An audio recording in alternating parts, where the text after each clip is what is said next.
Episode 6 of Day of the Jackal starts with the Jackal being interrogated by this wary farmer. Jackal explains he isn't connected to any intelligence agency, and he's eventually let go in the morning. However, when the farmer stumbles upon Jackal's weapon, he changes his mind. He's brought inside the farmhouse. Farmer called his family member and told him about Jackal. Farmer and Gabon couldn't speak English, so Gabon called his son that can speak in English. Jackal offers up some money to pay him and his family off. It doesn't take long for word of the shooting in Budapest to reach Gabi and his comrades. The Jackal seizes his opportunity and manages to slip away, leaving a knife in Gabi's chest and a new car to ride off with. But Gabon and his son reached an attack on Jackal. Jackal saved himself and shoot Gabon, but Jackal didn't kill his son Laszlo. The kid who can speak English is tasked with driving the Jackal out past the police blockades. The authorities are all over Norman's workshop, though, and after snatching up Jackal's jacket and putting it inside her coat, Bianca and Vince are called out to the farmhouse following the deaths. The Jackal is long gone, though, and he rings Nuria, telling her he's not sure if he'll even make it back to Spain. He apologizes for getting her mixed up in everything and reveals that he's in Budapest. Nuria, though, agrees to help. Nuria knows about the secret room, of course, and the Jackal gives her specific instructions for sorting this out. At MI6, they're discussing the update report of Bianca's success. In this report, it is mentioned that Norman is killed and Jackal is escaped. Isabel was happy and ordered OC to call Bianca to come back to London for further steps and give Bianca congratulations. However, OC has been deleting messages, and one mentions him talking about UDC. Bianca and Vince head to the scene where they've found multiple prints. One of these is going to match the car, so it would appear that they're on the right path. However, it's all awkward timing, because OC rings with news that Isabel is moving forward with Operation Anubis, and she wants to backrun things. Speaking of which, UDC is still in Croatia, and he's going to announce River in the next 4 days. That gives us a window of time for when the Jackal will strike. For now, though, he needs to get out of Hungary.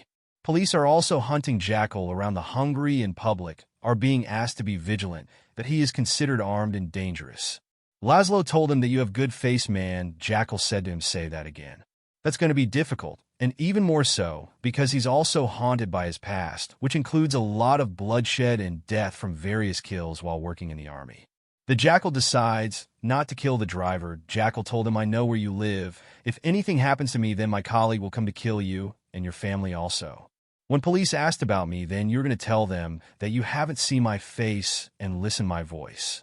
So Jackal spare his life. Laszlo agrees, and with that, the Jackal slips away. He heads to the internet cafe and speaks to his contact. They're getting angsty and losing faith that either he's the right man for this job or not.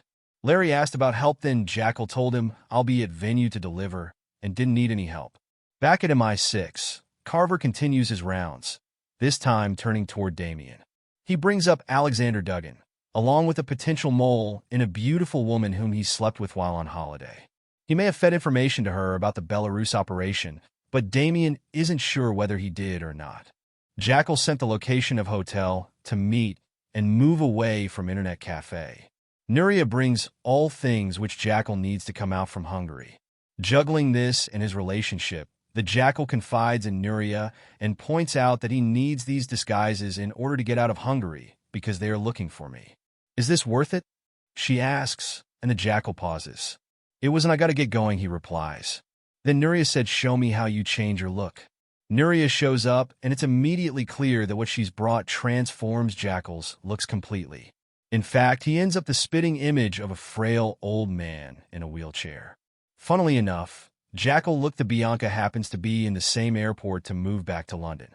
OC informed the Isabel the UDC is coming off from his island to announce River in Tallinn at a big event.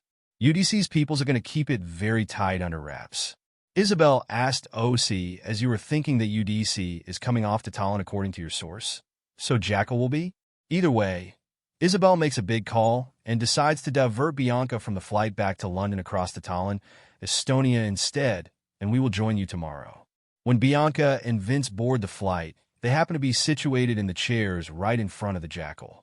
They do mention OC's name here, which certainly tingles Jackal's spidey senses. They touch down without incident, but that night, the Estonian police show up asking questions. Apparently, there's a burglary in the area, and despite evading police, the Jackal is definitely a bit suspect. One police officer takes his phone number and rings his phone. The Jackal decides to ring Rasmus, the kid who helped him find the phone on the concert floor several episodes back. They go out for a drink together and eventually end up having some gossiping. Subscribe this channel for worldwide web series.